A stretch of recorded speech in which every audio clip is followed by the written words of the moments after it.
So, hello everyone. Today, let us study on a very hot topic of accounts, that is labor cost variance in standard costing. It consists of three main topics. That is, first is idle time variance, second is labor mix variance, and third is labor yield variance, as you can see here. Let's go ahead. First, we will be discussing on introduction to the labor variance. Let's see a definition. That is, labor variance is defined as the difference between standard labor cost and actual labor cost incurred during the production. The second definition, as we can see, is it quantifies discrepancies in both the rate paid, that is wages, and the efficiency of labor usage. In the same manner, there is a third definition, that is essentially it measures how much labor cost deviates from what was expected based on the output achieved. So these are the introduction, or we can say the definitions of labor variance. Let's go ahead. Uh, the first point, that is idle time variance. Let us discuss on it. Just a second. Yes. The first of all, meaning of idle time variance is idle time variance shows the loss due to the workers being paid without doing work.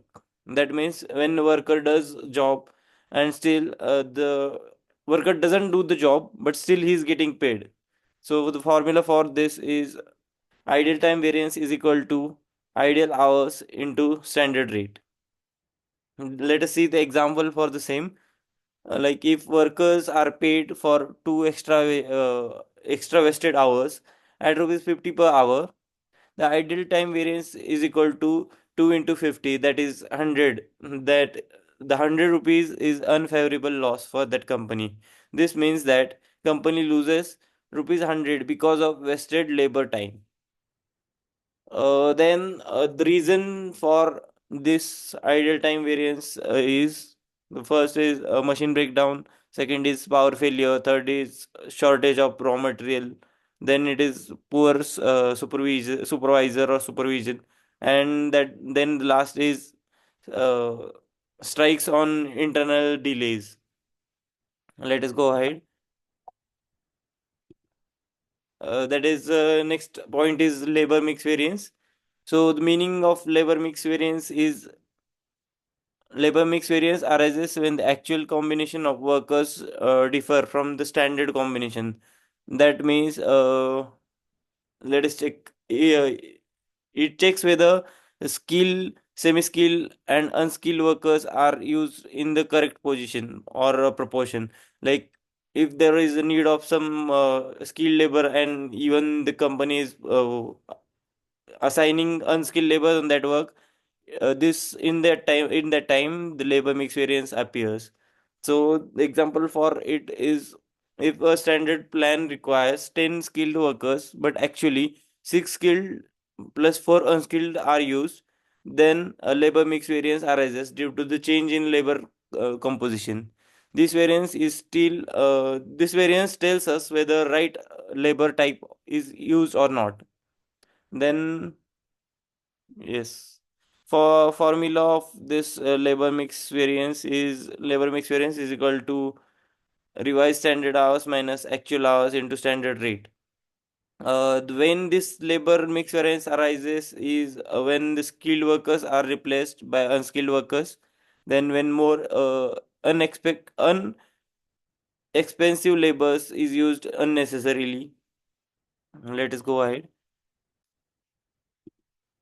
Then here comes labor yield variance. Labor yield variance measures the difference between actual output and the expected output from the labor used.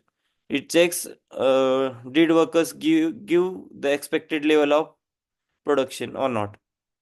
The formula for labor yield variance is equal to standard labor cost per unit into actual output minus standard output. And then causes of labor yield variances are low worker efficiency, like poor training, low motivation, poor supervision, machine issues. Then, if output is less than expected, it is unfavorable. If output is more than expected, then the variance is favorable. Then here are the key differences for three variances, that is idle time variance, labor time variance, labor mix variance, and labor yield variance.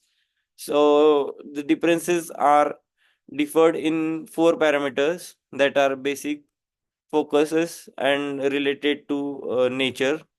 So ideal time variance, basic is ideal time. It focuses on wasted time. It is related to not working hours, non-working hours, sorry. And the nature of ideal time variances are always unfavorable. Then here comes the labor mix variance. So in labor mix variance is basically labor mix. It focuses on wrong worker combination.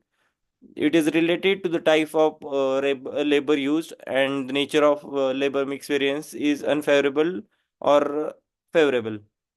So then the last is labor yield variance. The basic of yield variance is labor yield. It focuses on production efficiency. It is related to the output from labor, and it is and the nature of the yield variance is favorable or unfavorable.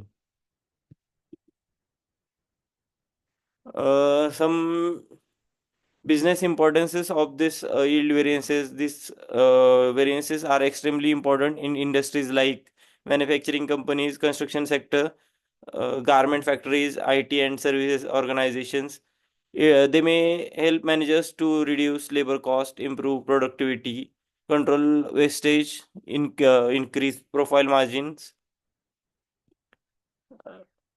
Then here is the summary of all this topic, that is idle time variance is equal to loss due to wasted paid time. Labor mix variance is, as we have seen, labor mix variance is equal to loss or gain due to change in labor composition. Then here comes the labor yield variance, as we have shown that labor yield variance is equal to loss or gain due to the efficiency of labor. If labor is used properly, the profit automatically increases. That is what we can see from this all four slides. Yes, thank you.